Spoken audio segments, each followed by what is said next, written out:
Eh, Go.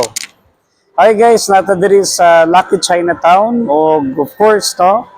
First time ta nakanhi diri sa Lucky Chinatown no nindot kay ilang mga presentations. Makita na to gyud nga naa diri ang tanawa guys Dragon tanawa.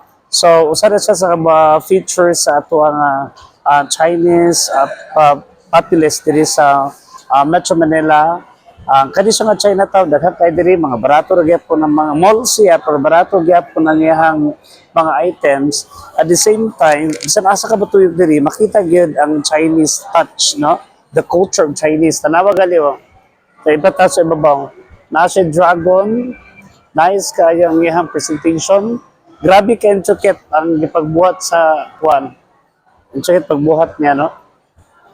So na diri gitawag na yung mga auctions ako diri gallery sa mga tao ba no, mga Filipino or Filipino Chinese no, mga icons nga naghatag na pug karon o gitawag nato nga name sa industry or sa ilang culture mismo to represent this particular community.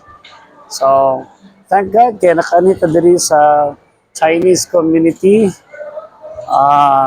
decorations, touch of a culture of a Chinese individuals. So, daghan kita makita gyud diri sa Chinese Lucky Town, no? Lucky Town. So, thank you so much guys. Salamat kayo.